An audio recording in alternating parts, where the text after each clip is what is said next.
The courthouse smelled of dust and old paper, the air thick with the nervous hum of men counting fortunes they didn't yet touch.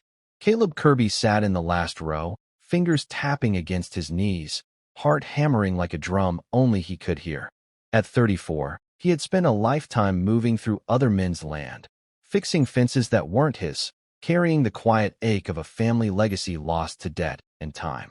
Every dollar he had was folded neatly on the table before him, trembling like the echo of a hope long deferred. When the auctioneer's gavel landed on Lot 22, declaring the wetlands for sale, laughter bubbled through the room. Swampland. No one could make anything of it, they said. Caleb felt the weight of every mocking glance, every whispered doubt, but his hand rose anyway. $12,000, everything he owned. Sold. Driving out to the property that afternoon, the world opened wide.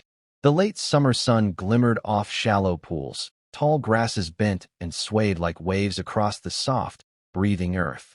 Cottonwoods traced the lingering waters, and a quiet hum of life settled in his chest. Every step into the wetland felt like stepping into a memory he never knew he had, a pulse of history in the mud beneath his boots. And then he saw them. 15 horses, dark coats glinting against fading light, heads high, eyes bright with freedom. They moved with the water, not against it, navigating the marsh as if born from it, their hooves whispering secrets in the soft soil. Caleb froze, the wind caught in his chest, a soundless laughter of the heart. He watched dawn and dusk in silent communion, tracing their paths, understanding the rhythm of a world he had never truly noticed. The land was not broken, the horses not lost. They were a living testament, teaching him to see beyond numbers, beyond loss, to the quiet miracle of survival. In their presence, the ache softened. For the first time, Caleb felt the possibility of belonging, of a life stitched together with hope instead of debt. He pitched his tent on the low rise, whined through the grasses like a whispered benediction. Night fell, stars reflected in the mirrored pools, and somewhere deep inside, something that had been hollow began to fill. The first threat arrived in the hum of tires along the gravel road, trucks slowing as if to measure him, eyes lingering a moment too long. Caleb felt the weight of the county on his shoulders, a quiet pressure pressing through the windswept grass. Warren Williams stood tall outside his polished truck, the sun glinting off his belt buckle, voice low but sharp. "You're sitting on water," he said. "Drain it. We'll help. You'll make money." Caleb's hands gripped the steering wheel, knuckles pale. "This land isn't broken," he said quietly, "and the water isn't yours to waste." The days that followed were a slow storm. Letters arrived in crisp envelopes, legal warnings wrapped in polite threats. Conversations stopped mid-sentence when he entered the feed store. Sabotage left fences cut, supplies missing, whispers of reckless landowners echoed on local radio. Nights were sleepless, the wind carrying his doubts across the marsh, and still he returned to the wetlands each evening, boots sinking into soft mud, watching the horses move like shadows through the mist. They sensed the tension, ears pricked, bodies tighter, yet they thrived, alive and unbroken. Caleb called Ruth Miller, her voice steady over the line, the kind that carried both reassurance and unflinching truth. "You prove the water isn't wasted," she said. "You prove it matters." The next weeks passed in a flurry of science and hope. A wildlife biologist cataloged birds that had never been counted before. Botanists bent over rare grasses, tracing roots through the soft earth. Dr. Angela Francis arrived one autumn morning, eyes sharp and unwavering. After hours, she whispered, "These horses aren't feral. They're adapted. Their genetics are unique. If they disappear, they vanish forever." Caleb felt something shift, the pressure inside him solidifying into purpose. Reports and photos piled high, evidence like armor around the fragile wetlands.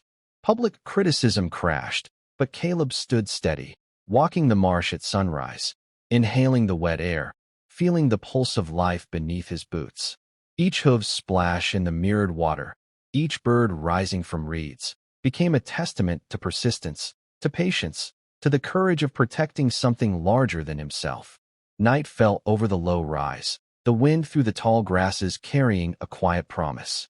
In the soft glow of moonlight, Caleb understood. This fight was more than water or land. It was a fight for respect, for life that refuses to bend to greed. The courthouse doors opened to a hush, a quiet gravity settling over the room.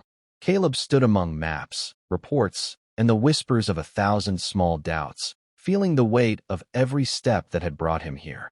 When the judge finally spoke, declaring the wetlands protected as a research and conservation site, the room seemed to exhale. Outside, the wind carried the first notes of a spring thaw, soft and tentative, over the mirrored pools and waving grasses. Returning to the wetlands, Caleb felt a shift beneath his boots, the soft mud swelling with water, the reeds rising taller than before, the air thick with the scent of renewal.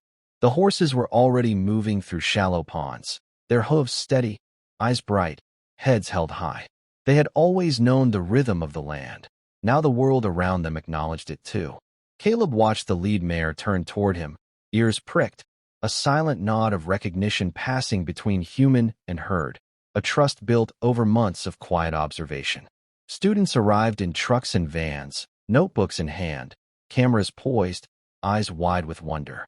Biologists, ecologists, and filmmakers traced the patterns of water and wildlife, recording the story Caleb had only begun to understand. Birds returned in flocks, insects hummed through the grasses, deer crossed the pools with careful grace, and the wetlands vibrated with life, a living testament to what patience and care could achieve. The local diner buzzed with conversation as young people, once gone, returned to work and learn. Tour buses creaked along the county road. Photographers crouched in the reeds at dawn, waiting for the perfect silhouette of the herd moving through misty water. Even neighbors who had opposed him began to nod, offering quiet respect, their voices soft with acknowledgement that the land had a wisdom beyond their fences and cattle lines.